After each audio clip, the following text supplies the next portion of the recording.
Hello and welcome back to the Full of Beans podcast. Today I am joined by Michelle Jacques, who is returning for a third episode on the podcast, which is extremely exciting. So thank you so much, Michelle. It's lovely to have you again. Thank you so much for having me for the third time. I think we just like talking too much. Yeah, no. Well, I think I will always remember when we first met on and didn't actually realise who we were. But I Yeah. think that moment, like it was such a lovely connection that we had, and I think it's just gone from there of just being even more lovely. And I think actually it was strange, wasn't it? It weren't until after we was like, oh my God, I've actually just met you in person and hadn't connected the two and two together. But actually, I think that was quite nice because it was the weird way around of meeting someone. Yeah, it was actually It's like not the first time we normal. met.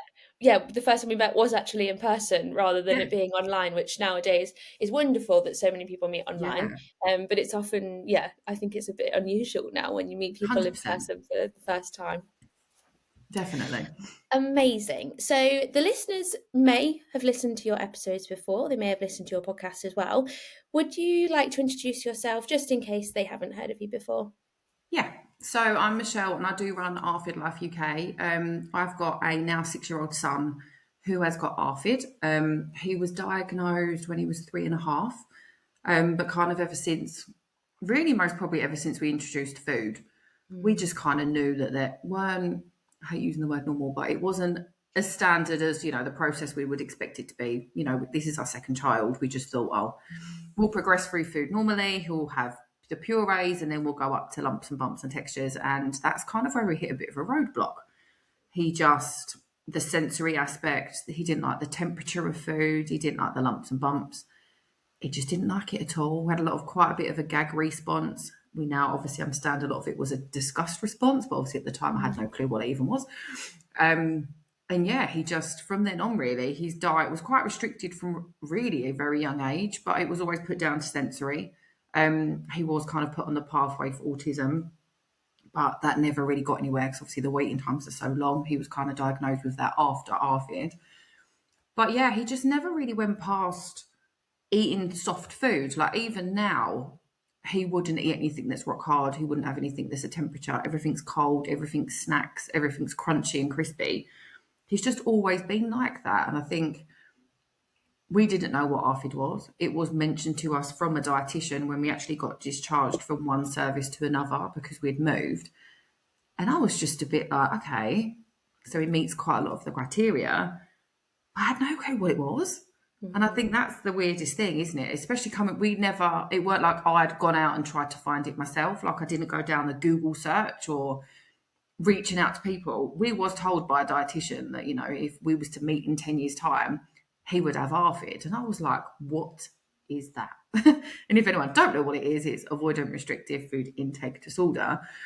And that's kind of what stemmed me looking into it. And I think actually if he'd have never have mentioned it, I do wonder what would be different now, like in terms of how we would have gone about it. I don't really know, but we had no idea it existed.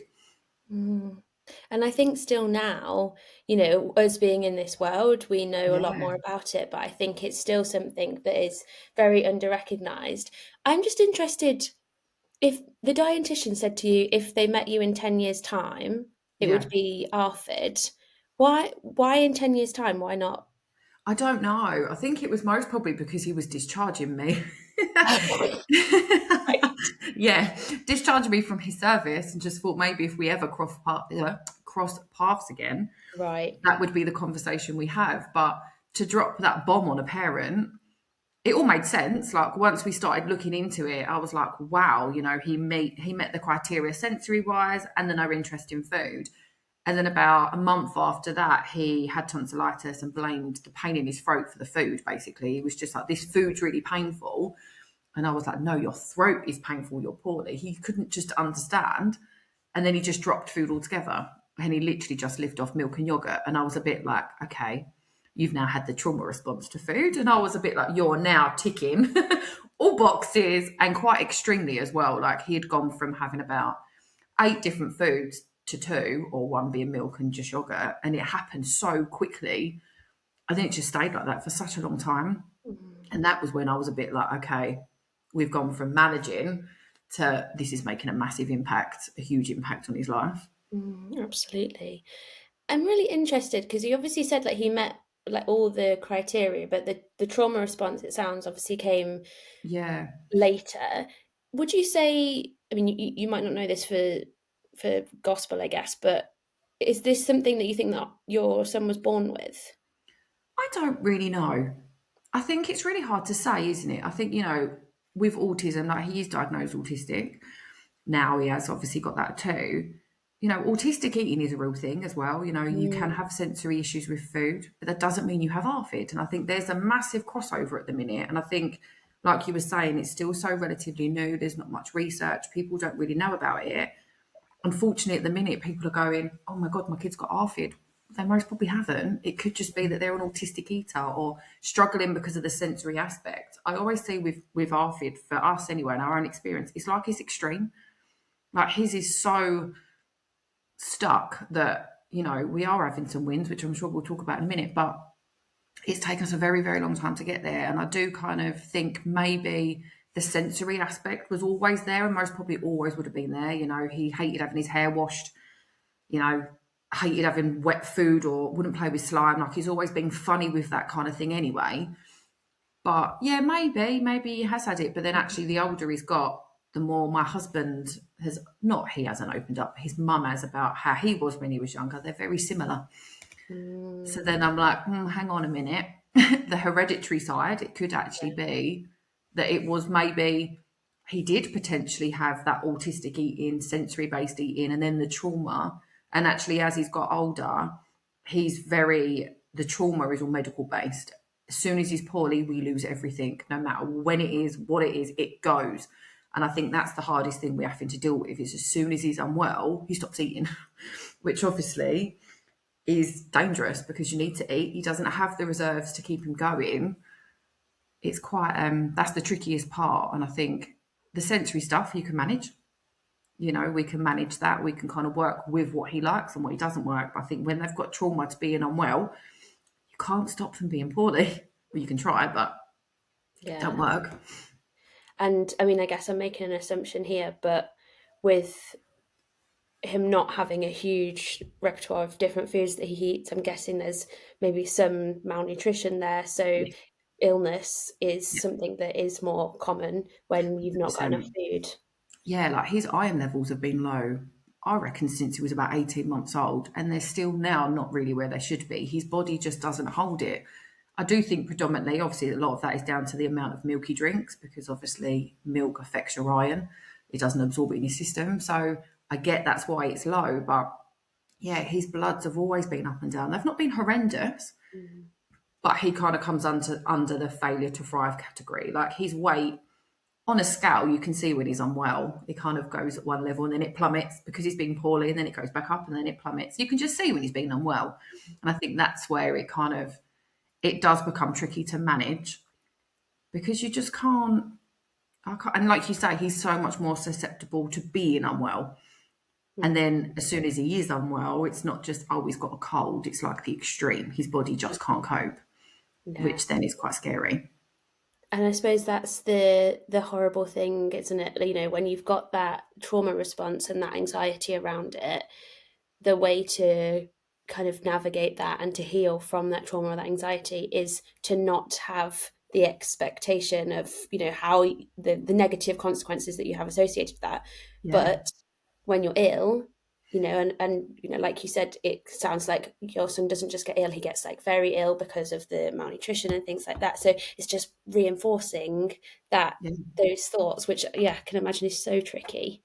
Yeah, because we always said, like, when he went down to just having milk and yogurt, I always said to my mum, if he's poorly, again, we're going to lose the yogurt and we really will be in a tricky situation. And it did happen, he woke up one morning and I was a bit like, something's not right.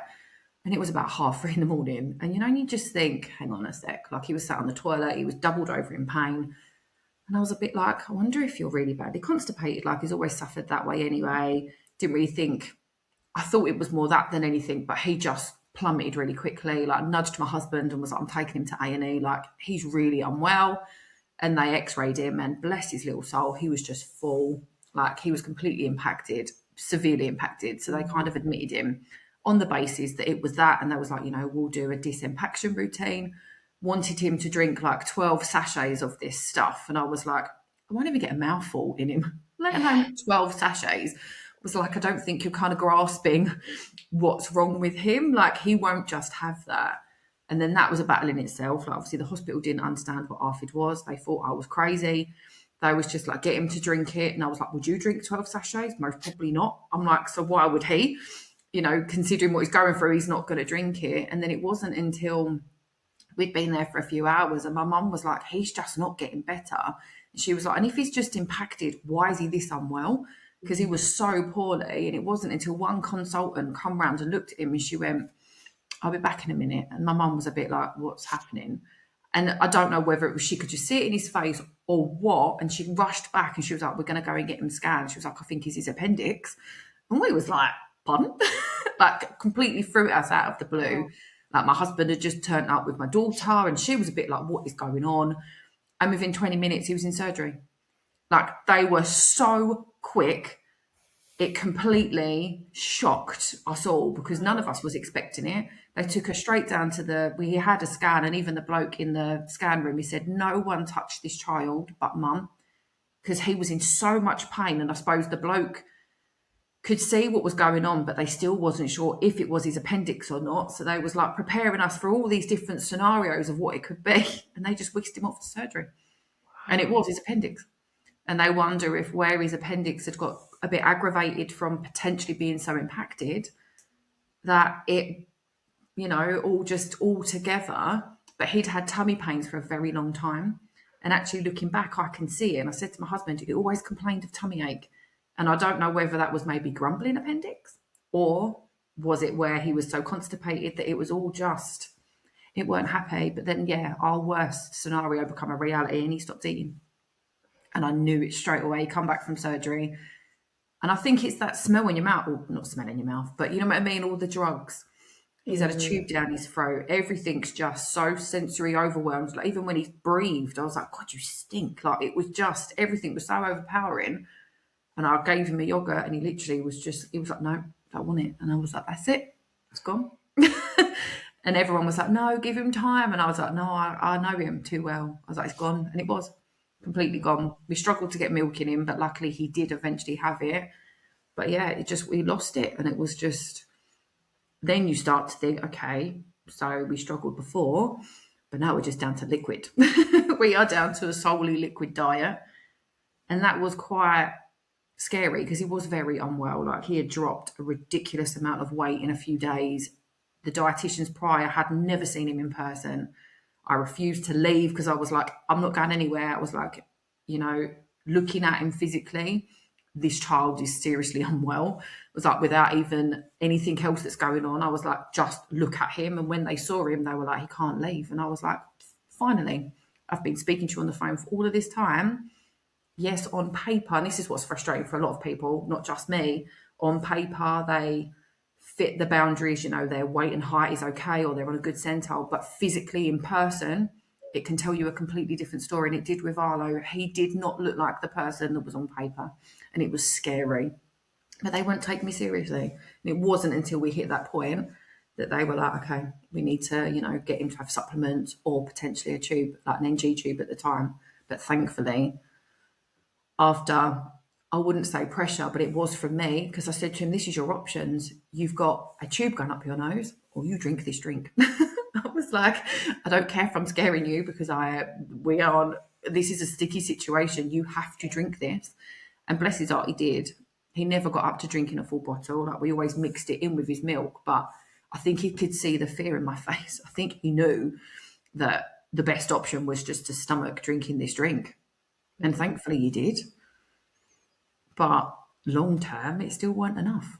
And I think that's quite an interesting point because, you know, when I've spoken to people and yourselves about ARFID Yeah, before, it's very much, you know, not applying that pressure yeah, because, you know, you don't want to scare and things like that. yeah, But I think that's kind of the situation if somebody's got, you know, enough safe foods that feels yes, comfortable that they can survive and they can yeah. have the right nutrition on that. But as you said, you know, when you get to that point where It's there's only, survival. yeah, exactly. And how did that feel to have to kind of, put that pressure on? It was really hard. Like, I think any situation like that, I think, well, I do especially, it's like my body puts a bit of emotional blanket over it. And it's Mm. like I have like a bit of an out of body experience. It's like I'm not really there. It's like this other person's dealing with it and everything else just gets locked away. And it was quite hard. And I think at the time, we just had a referral accepted at a feeding clinic.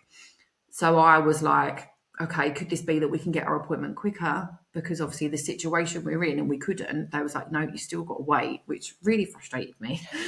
But I'm just really grateful that he did drink them drinks, to be honest. Like, if he didn't, I dread to think what would have happened. Or to be honest, he would have had an NG tube, which really would have been is what it is, you know.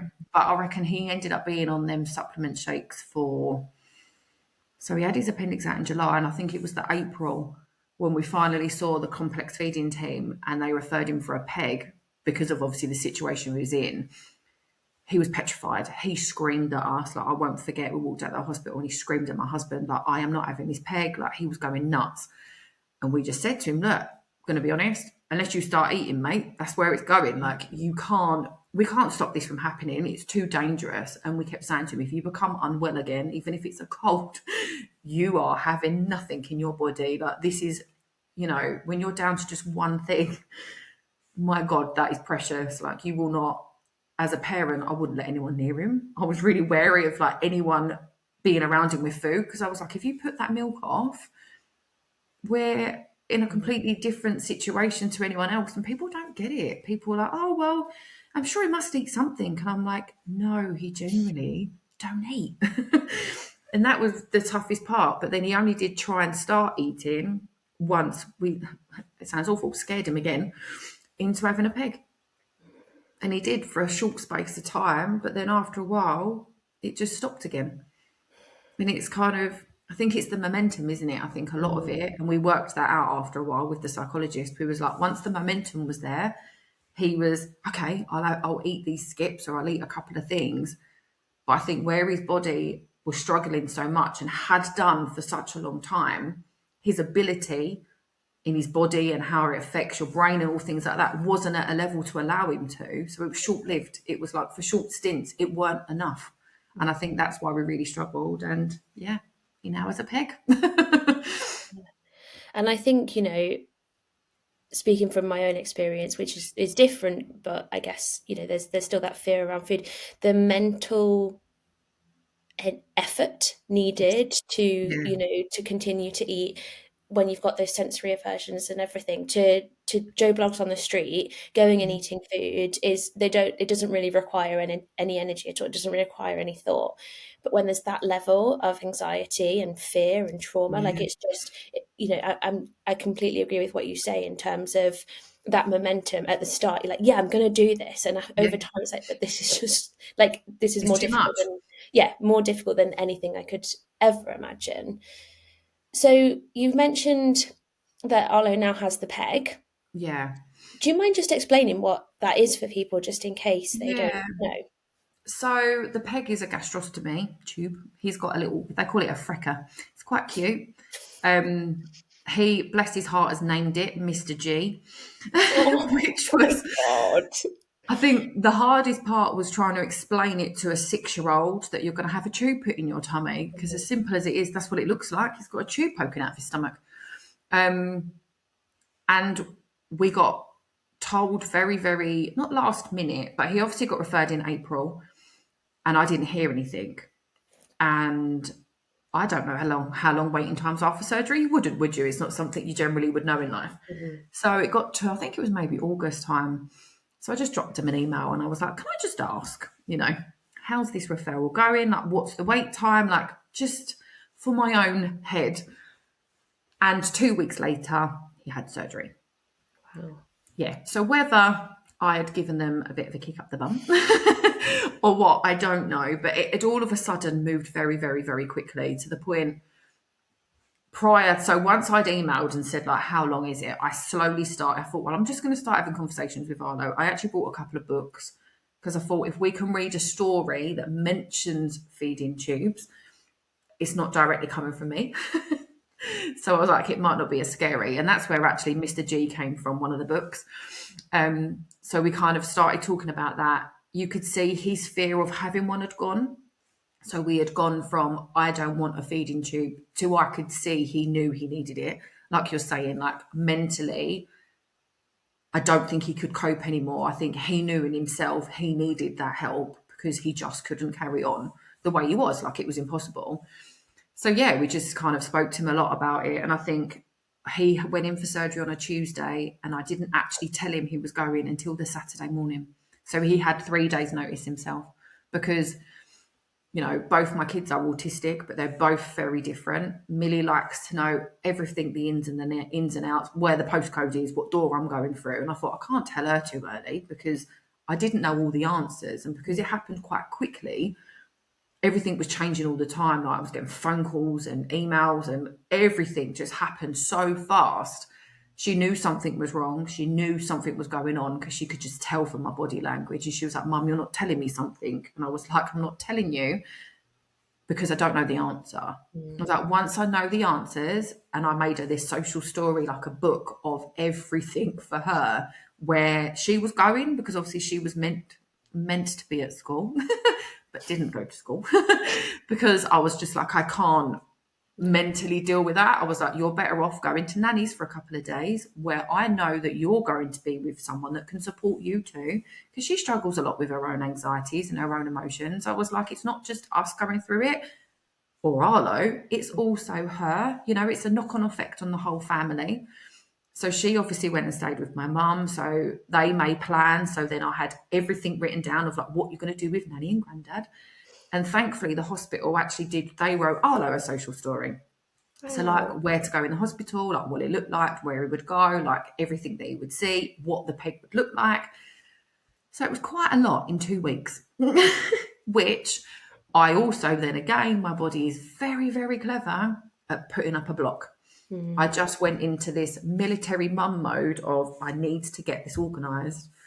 And bearing in mind, the surgery wasn't local to home. We had to go into London.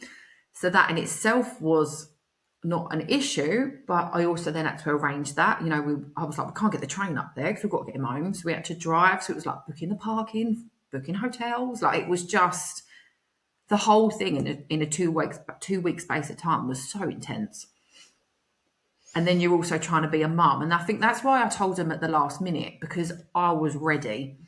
I had everything packed, everything was sorted, everyone was organised, everyone knew what they were doing, where they needed to be, where we needed to be. That I thought, right, I can tell the two of you now together and deal with really the final bit of it.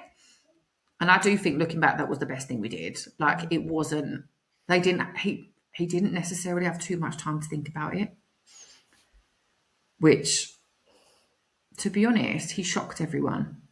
He was incredible in hospital.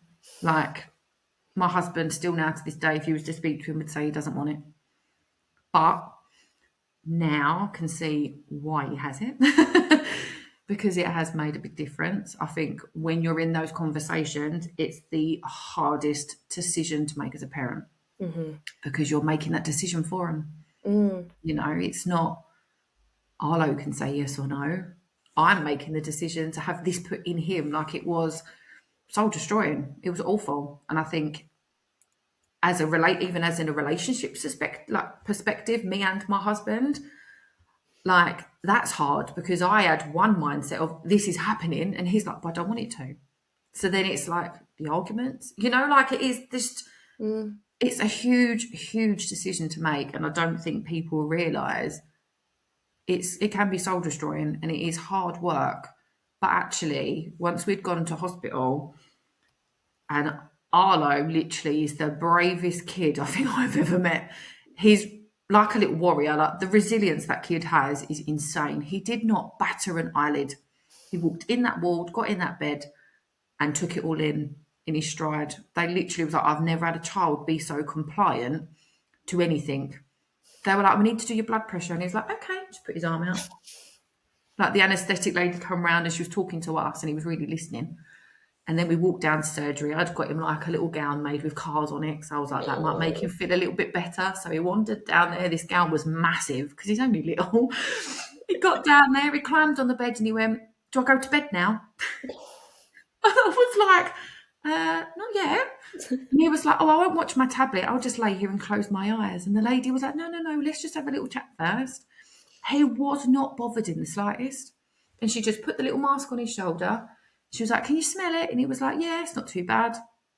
And then he went, "You can put it on my face now." I was in shock. Absolute shock. Like, my daughter's been put under general for like her hip problems. And I have come out of there heartbroken, like Mm, sobbing, because it's been horrendous. Like, I had to wrestle her on one of them, like proper full lock, because she just hated it. mhm. He just laid there, closed his eyes and went to sleep. Didn't flinch, didn't murmur. She said to me, normally they kick out, like it's normal, like don't be freaked out by it. And he just literally went to sleep. And even the woman was like, "I don't know what this kid's doing." She was like, "But he's the calmest kid I've ever met." He just didn't batter an eyelid. Do you think he knew He knew. that it was going to really benefit him and he just kind of 100%. needed to? Yeah, Yeah. 100%. He knew. Like, and even when he come round, it kind of took a while to come out of surgery, and he was a bit dazed. And then all of a sudden, he went, "Can I see it?" And I was like, I hadn't seen it myself either. Like, my husband looked and nearly passed out, which we was all a bit like, "Oh my god, how the hell is he going to cope?" Because he's quite queasy. And to be fair, so am I. I've now got a stomach of steel. I didn't. I didn't prior, but I do now. And I was a bit like, "Are you sure? Like, do you want to look now?" And he was like, "Yeah, go on then." And he was like, "Oh, it looks quite cute." he just he just was very, I would only, like, he had that in September, and what we now January. It's only now that he's used to the feeling of it. It's taken a very long Mm, time. And I think that's the sensory side of it. I think it's kind of, because he's got tape on it to hold it so it doesn't move. If I take the tape off, he panics, because I suppose it moves. You can feel mm, it. You know, yeah. it's kind of, without gross, it goes in and out. But it's, Mhm. it can't feel pleasant. And I think, bless his little heart, he has been so incredibly brave, which I think has made it slightly easier on us, I think. Because I'm like, God, if you can be this strong, Mhm. then I need to put my big girl knickers on and I need to man up. Because even like when the nurses were coming around here to check on him and to check that it was okay, they was even like, "Oh my God, this kid's insane." Like, Mm. they'd be like, "You ready, Arlo?" And he'd be like, "Yeah." And he'd just flipped his top up, wouldn't batter an eyelid. We'd go, when he went back to school, like on a really reduced timetable, I said to people, he needs to come with a bit of a trigger warning, because he literally was just like, "Look." I think, can I pre-warn people that they're going to flash? Not just flashing his tummy. There is, like, Mr. G in there, the little friend. But in a way, I'm quite glad he's like that. He's kind of like, he's got a good relationship with it. He doesn't see it as a Yeah. bad thing. It sounds like he's proud. I actually think he is quite proud in a way. Mm, And I'm really proud of him. But I actually think most probably for a good year and a half, I knew it was coming. mm, I think because his intake was so slim, and I knew obviously everything was very medical trauma based, I knew there was no other option. mm, So when they told me, I was like, okay, whatever. Didn't get upset, because I was just like, I knew that was really the only option to potentially get his body back to where it should be, to allow him to eat. And I think, when you have such a prolonged time of malnutrition, it does affect your cognitive ability, doesn't it? It yeah. affects everything. And there was no way whole milk was going to give him that. And a bit of supplement shakes, that isn't going to build his body back up. And actually, now what goes through his peg, to be honest, is exactly the same as what he was drinking before, but he's now getting the whole amount. Mhm. Whereas before, we was mixing it. He would never drink the whole bottle. I couldn't force him to drink the rest of it, because again, it's pressure. Yeah. Whereas now he has it through his tube, and the difference in him is insane. And it is like we've hit 2026 and his body's gone, ta-da! That's the year where I'm going to change mummy's. So no, like, it's just been a bit of a whirlwind the last few days. And I genuinely think, thinking about it, and I spoke to a couple of other people, I genuinely think it's down to the peg. I think it's the fact his body is no longer starving itself Mhm. or nutritionally struggling. It's no longer malnourished, that he just feels comfortable enough. And, you know, we do live by a no pressure, low anxiety. I basically ignore him around food. Like, we don't talk about it. You know, we've all changed our language around how we speak about food. Like, even my daughter, we basically ignore him is the best way of putting it.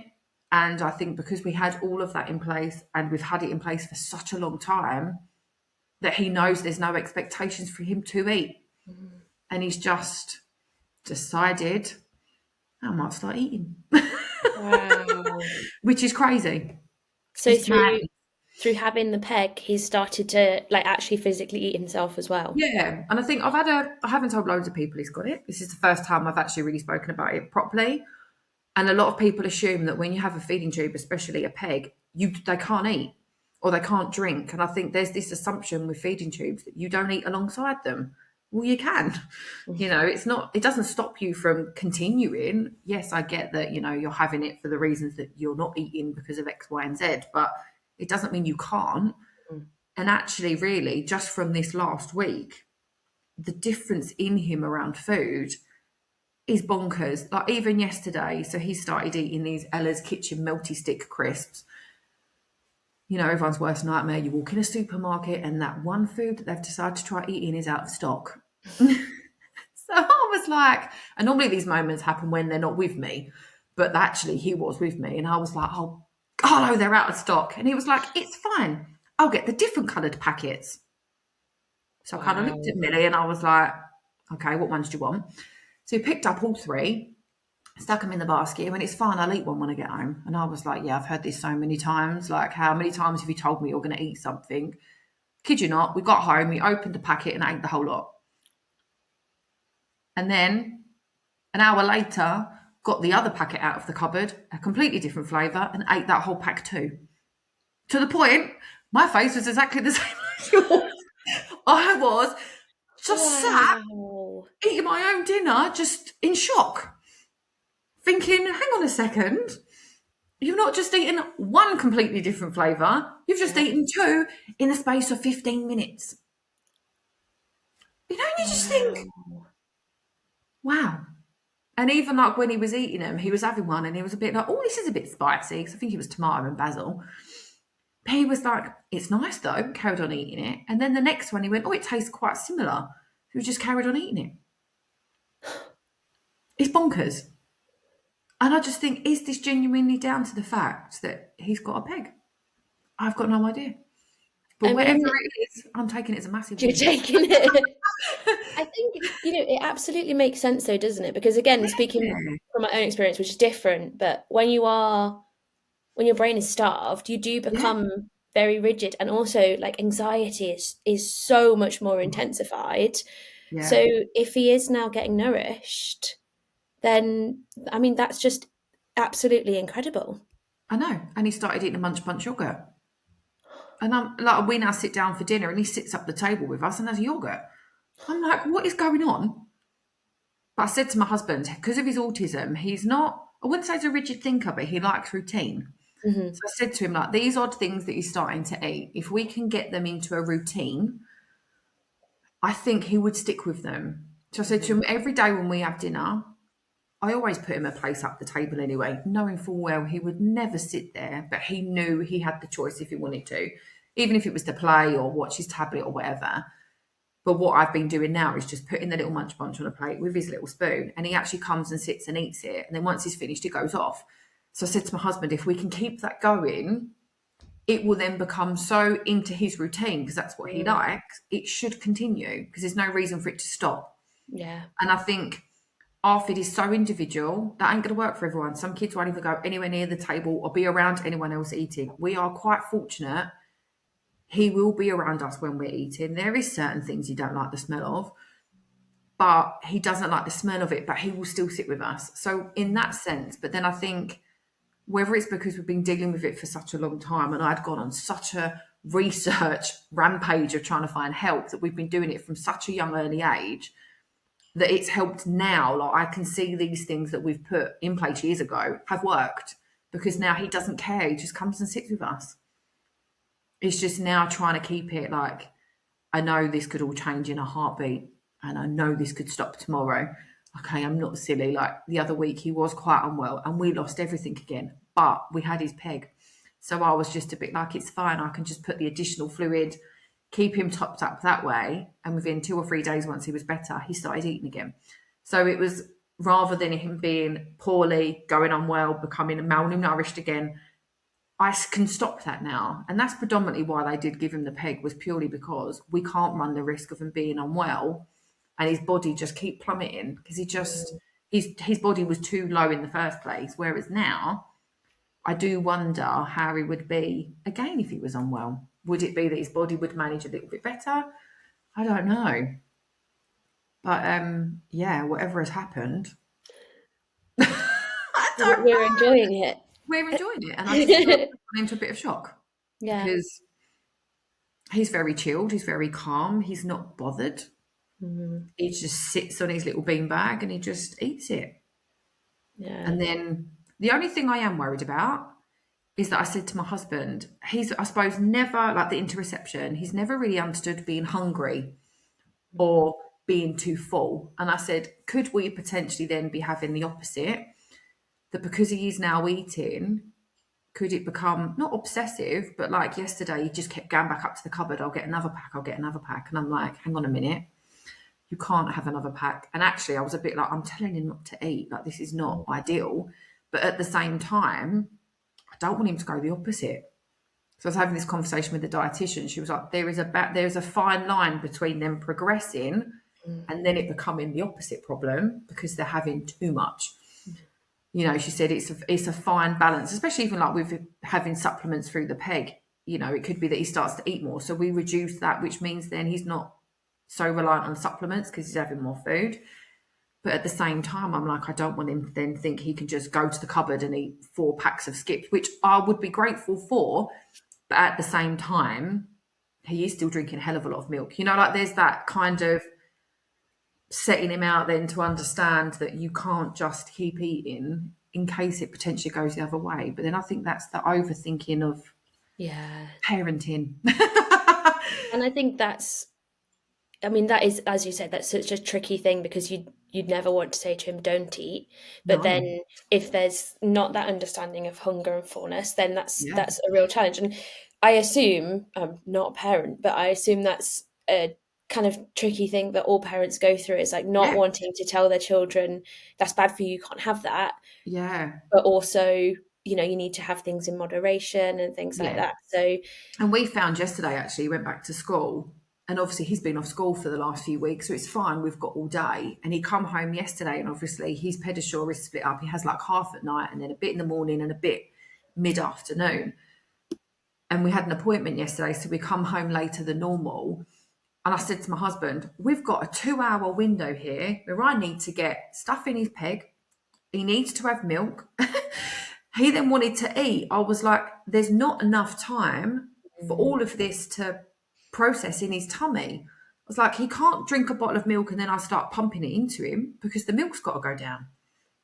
And then he was like, I'll have another packet of crisps. I'll have another packet of crisps. And I was a bit like, whoa, whoa, whoa, hang on a minute. yeah.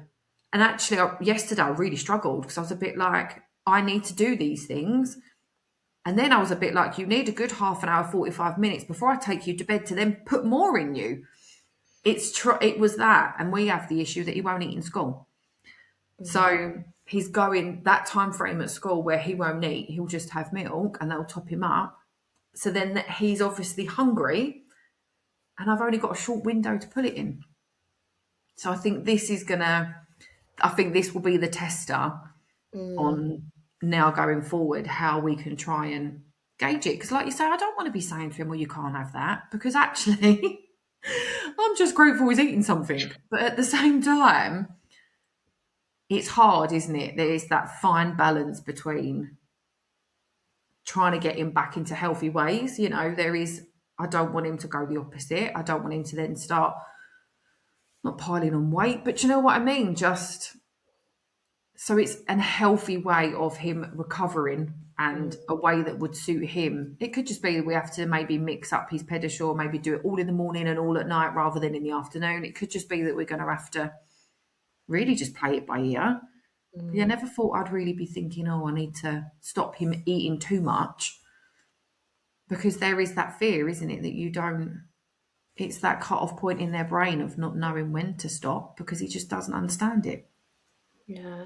And I think that's why it's so difficult, isn't it? Because I think from what you said, it is very much like that play it by ear. And Yeah, because I was going to say to you, like, oh, what do you think the future could be? Like, do you think that, yeah, he'll always have the peg and that can be something that will support him and he can eat alongside it? But I suppose it's one of those things that you kind of just got to go with it, and yeah, what will happen. yeah, And I think we often spend a lot of time, and it's such a natural thing as a parent, as a family member, to spend time worrying and overthinking things, because of course you're going to, after what you've been through for the yeah. past few years. Um, but it's so tricky to know what's the best thing to do when there's so many different factors at play.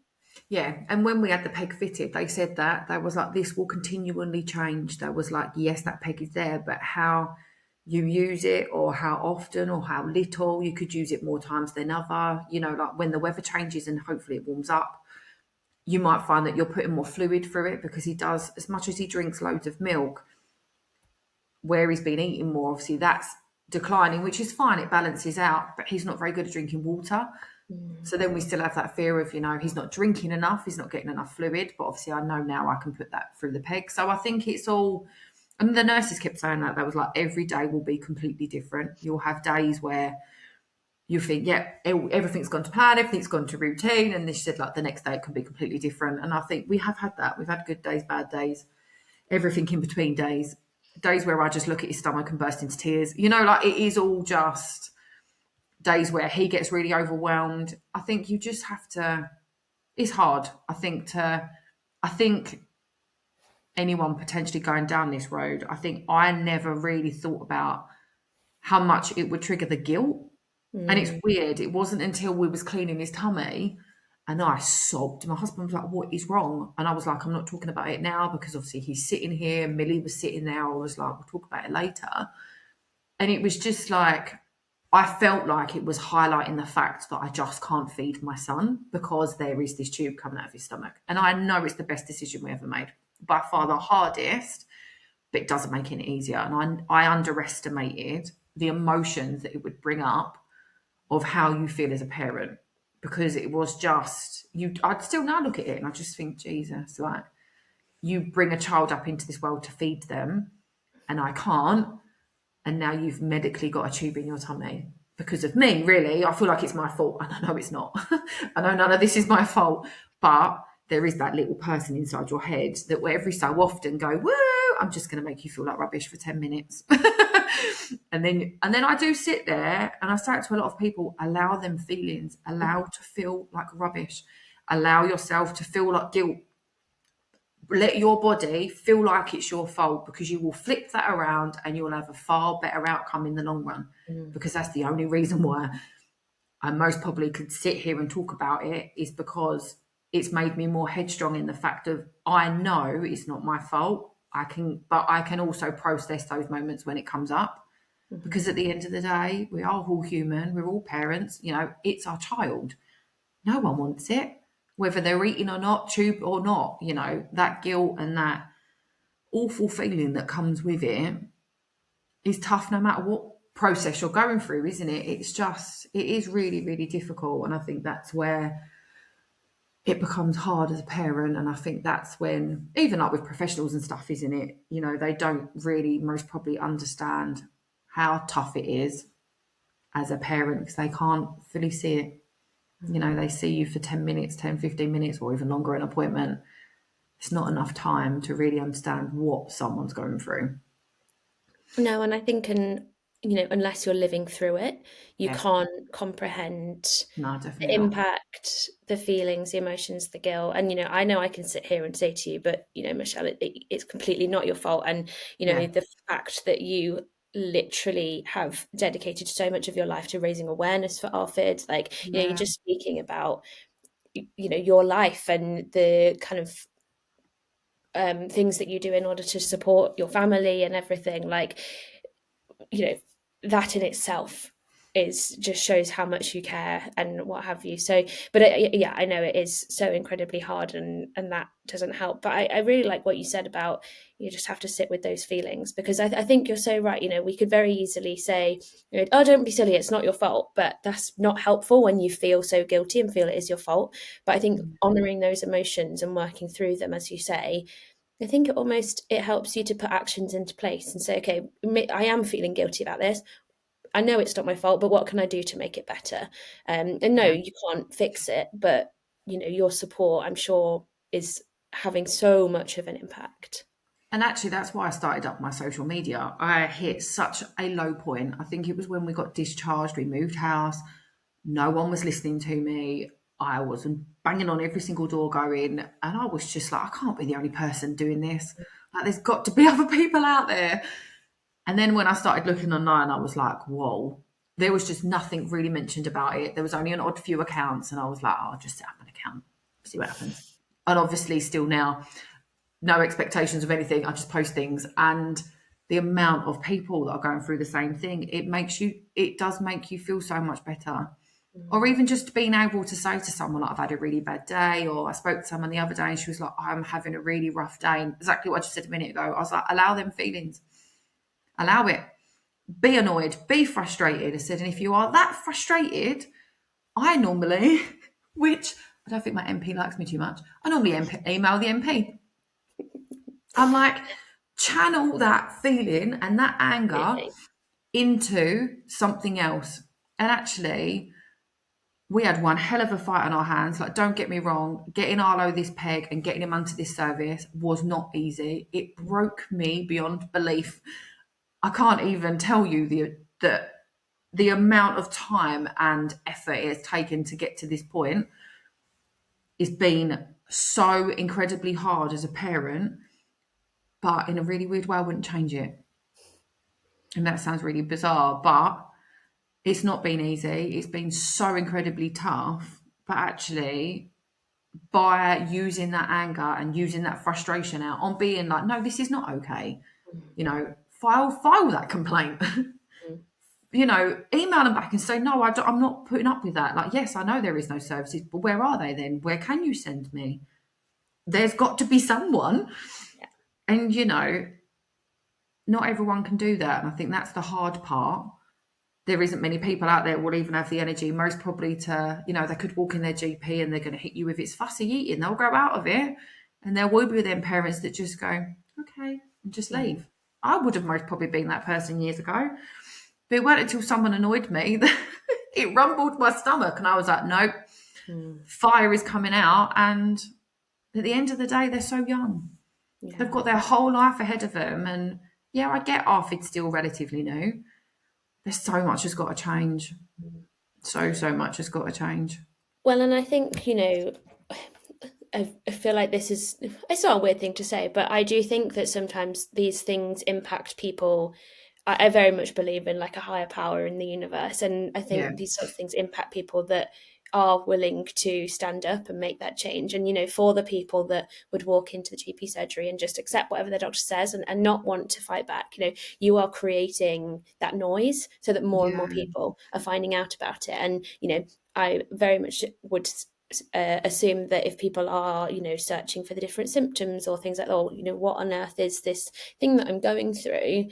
They'll come across your page and you'll give them answers. So I think the work that you're doing is incredible. And I get so many people message me and they're like, oh, I'm so sorry to ask you a question. Like, please don't reply if you can't. And I'm like, I'm a human being. I'm not going to ignore you. I'm like, my inbox is open to anyone. Yes, it might take me a while to answer. Or you might then get a random voice note back because it's just so much easier.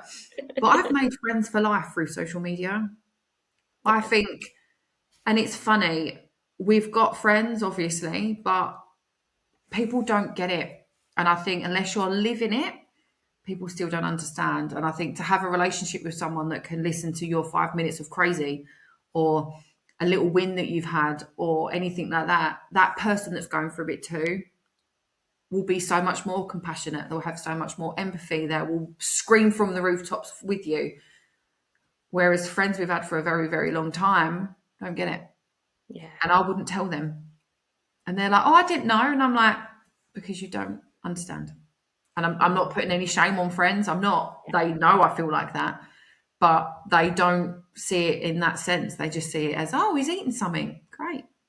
I'm like, you have Yeah. no idea what that means. But to someone else, it's a massive thing. And, my inbox is always open, no matter where anyone is, what they want to ask. I don't care. I get asked sometimes the most bizarre questions. But I was that person asking the bizarre Mm. questions. I was that person thinking these things. And I think where it's becoming more known and there is more awareness out there, people are questioning more, is it ARFID? And I think it's a good thing, but it can also be a bad thing in a sense that I think people, I'm not saying people just want labels. I'm not saying that, but I think people do want an answer for why their child is like that. So they'll then find a word and would then really focus on that. And, just because your child struggles with food, it doesn't mean they've got ARFID, but it could be the signs are there. And I think you've just got to be really wary. And the first thing I ever did was started writing a diary, just as simple as jotting everything down, kept a note of everything, what he was eating, what he weren't eating, and just so that I had evidence so that when I actually, because he was only little, so I think I went to the health visitor and he was already under paediatricians from being unwell at birth. So we kind of skipped the GP, but then obviously went back to the GP when we moved, which was when I then got really angry. But it's just building up evidence and finding someone that gets it. I think it is, it's an incredibly lonely journey. But if I can share mine and it makes someone feel a little bit better, then that's a win in itself. And I think that's, the power of community, as you said, Yes. you've got friends outside of it and, they're friends and what have you, but having people that understand, I Yeah. think can make such a difference to not feeling so lonely. And I think the idea about keeping a diary is such a good idea because, as you said, I think always, whatever eating disorder it is, actually, whatever illness it is, I think it's Yeah. always good to go to the doctor. You have that such a short period of time. So Yeah. if you go with, these are the reasons I think I've got this thing, then it can, massively help to move things along. So thank you so much, Michelle. It's been such a pleasure to speak to you again. Thank you Where for can having people me. go? Where can people go to find out more about you? So I'm on Instagram, TikTok, and Facebook at ARFID Life UK. And if you want to listen to our podcast, we've got Three Mums, One Mission ARFID. Well, thank you so much. And honestly, I wish you all the best. I hope everything kind of continues with the positive trajectory that you're on. Thank you so much for having me.